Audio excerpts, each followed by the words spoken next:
Hello ফাঙ্গিওম্যান name and হাউমা। Hello বন্ধুরা, আশা করি সকলে অনেক ভালো আছো। তো টাইটেল আর থাম্বনেল দেখে তো তোমরা বুঝতেই পেরেছো যে আমি কোন ড্রামা নিয়ে হাজির হয়েছি। হ্যাঁ, অবশ্যই এই ড্রামাটির নাম হলো ইন ব্লসম। আর আমি তোমাদের কাছে জানতে চেয়েছিলাম যে এই দুইটার মধ্যে কোন ড্রামাটি এক্সপ্লেন করব। তোমরা এই ড্রামাতে বেশি ভোট দিয়েছিলে বলেই এই ড্রামাটি তোমাদের জন্য নিয়ে এসেছি। আর আমি যা দেখলাম তোমাদের পছন্দ কিন্তু অনেক ভালো, কারণ এই ড্রামাটির গল্প কিন্তু প্রচন্ড সুন্দর। আমি এই ড্রামাটি দেখেছি এবং এটি খুব ভালো করে উপভোগ করেছি। ড্রামাটির গল্প খুবই সুন্দর। তো চলো ড্রামাটি শুরু করার আগে তোমাদেরকে ড্রামার মূল গল্পটি আমি আগে বলে দিই। ড্রামাটিতে আমরা মূলত দুইটি ঘটনা দেখতে চলেছি, একটা হলো প্রতিশোধ আর একটা হলো ভালোবাসা। তো ড্রামাটিতে আমাদের যে নায়িকাটি ছিল সে অনেক নিরীহ বা অসহায় যাই বলো না কেন, আর সে খুব সাধারণ একটি মেয়ে ছিল। শুরুর দিকে তো সে অনেক ধনী পরিবারের ছিল, কিন্তু হঠাৎ একদিন কারা যেন তার পরিবারের সকল লোকদের মেরে ফেলে। তারপর থেকেই সে অনাথ হয়ে যায়, আর তারপর থেকেই সে অনেক কষ্টের জীবনযাপন করে। আর মেয়েটির সাথে ছোটবেলায় তার একটি বন্ধু থাকতো, আর হঠাৎ করেই বড় হওয়ার পরে সেই বন্ধুটি তার কাছে আবারও ফিরে আসে। মেয়েটি শুরুর দিকে তো তার সাথে থাকতে চেয়েছিল না, কারণ যখন মেয়েটির সাহায্য প্রয়োজন ছিল তখন সে তার পাশে ছিল না। তো তাও মেয়েটি ছেলেটিকে মেনে নেয়, আর এক পর্যায়ে তারা বিয়েও করে নেয়। কিন্তু বিয়ের দিনেই সেই মেয়েটি মারা যায়, আর সেই মেয়েটিকে মেরেছিল সেই ছেলেটি। অর্থাৎ আমি যে মেয়ে ছেলে বলতেছি, আসলে এটা নায়ক নায়িকা হবে। তো নায়ক নায়িকাকে মেরে ফেলেছিল।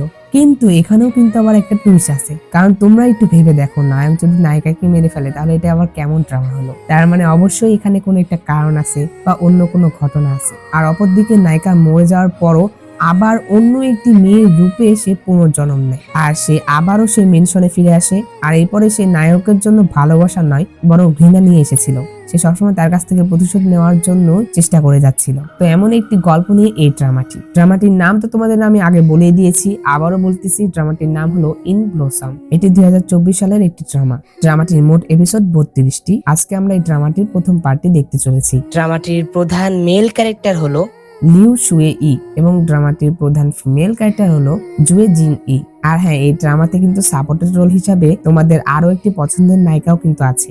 সেই নায়িকাটির নাম হলো উ জিয়া ই। এই নায়িকাটিকে তারাই চিনবে যারা যারা সুকায়ের dance of the sky empire ড্রামাটি দেখেছো। তো এখানে এই নায়িকাটির রোল দিয়েছে, কিন্তু এটা মেন রোল না, সাপোর্ট রোল হিসাবে আর কি। তো এখন আমি ভিডিওটি শুরু করে দেব। তার আগে আমি তোমাদেরকে আমার ভালোবাসার কিছু মানুষদের কমেন্ট দেখাতে চাই, যারা শুরু থেকে এখন পর্যন্ত আমাকে সাপোর্ট করে যাচ্ছে। তো তোমাদেরকে আমার মন থেকে গভীর ভালোবাসা রইলো। আমি আশা করি যে তোমরা এইভাবেই আমাকে সাপোর্ট করে যাবে। আর যদি তোমরা আমাকে সাপোর্ট করে যাও, তাহলে আমিও চেষ্টা করব তোমাদের পাশে থাকার। সম্পূর্ণ ড্রামাটি যদি তোমাদের দেখতে হয় তাহলে অবশ্যই আমার চ্যানেলে প্রবেশ করবে এবং চ্যানেলে প্লে লিস্টে চলে যাবে, এবং প্লে লিস্টে যাওয়ার পরে তোমরা এখানে সকল ড্রামার প্লে লিস্ট পেয়ে যাবে, যেখানে তোমরা ক্লিক করলে প্রতিটি ড্রামার প্রতিটি এপিসোড তোমরা এখানে পেয়ে যাবে। এখান থেকে তোমরা প্রতিটি ড্রামার প্রতিটি এপিসোড সম্পূর্ণ দেখতে পাবে।